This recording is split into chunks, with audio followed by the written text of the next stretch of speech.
As always, considering that the programs the pandemic created are here, are we now in the idea of an eternal pandemic?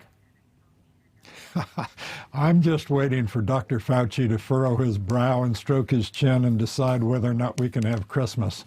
As someone has said, with Fauci, it's always winter, but never Christmas. I think we know what's going to happen. The pandemic is going to be over when COVID-19 becomes endemic. That is like the seasonal flu, dangerous but not raging, and we'll get on with our lives. There are some Americans who are kind of enjoying the pandemic, I have to say. There are those in power who wield power, like to tell people what to do, and there are an alarming number of Americans who I think like being regimented.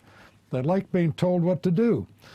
But this is going to end in a way that the war on terror is going to end. Remember when it all started with 9/11?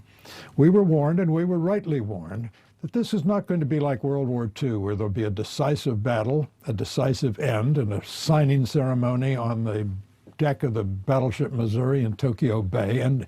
But terrorism would be slowly suppressed and made marginal and something you have to live with, just as Israel has lived with it for years. So it does seem to me that the American people have now learned a lesson.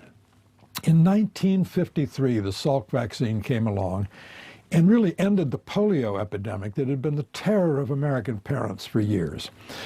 And Americans, I think, at that time said, well, that's good. We're done with worrying about infectious diseases. That's why in the early 1980s, when the AIDS epidemic came along, Americans were so shocked. We thought we were done with this kind of thing. Well, the history of the human race is a history of a lot of wars, endless wars, and endless pandemics. So we have to be a little more mature about this.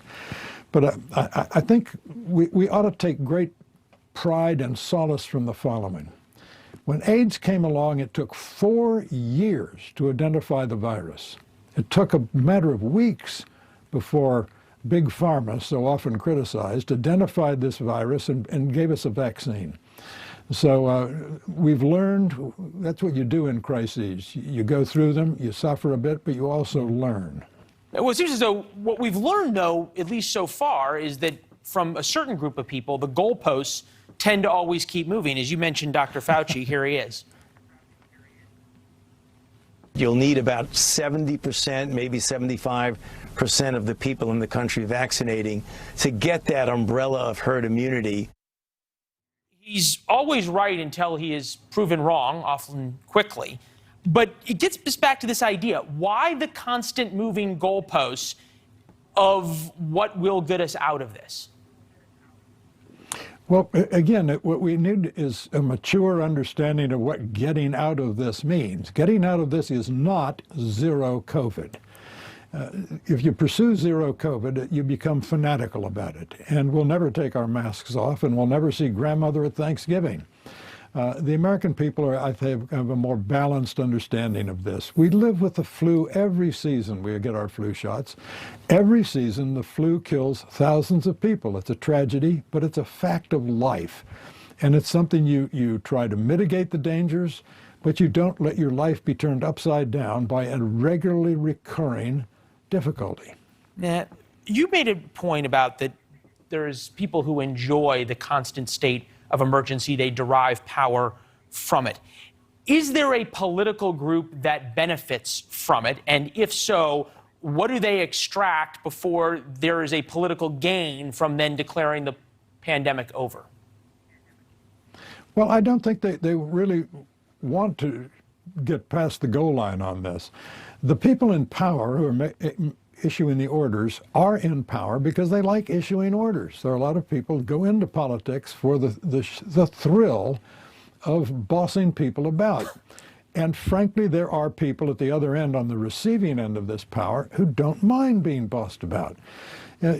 Franklin Roosevelt said in his first inaugural address, we have to march like an army. We have to be like a nation invaded in dealing with the Depression. Some people like that.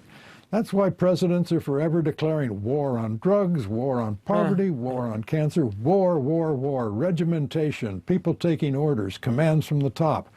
Well, we really don't want to live in a society that is on a war footing about something forever. Yeah, well, that's a great point. And also, when you declare a war, then anyone who is not on board with the war becomes somehow unpatriotic, or if they question the war, they're not in it with all of us. Excellent points. Good to see you, sir, as always. Thank you. Great to be with you. Thank you. Thank you. All right. Thanks for watching. Click the red subscribe button below so you can get more of NewsNation's fact-driven, unbiased coverage.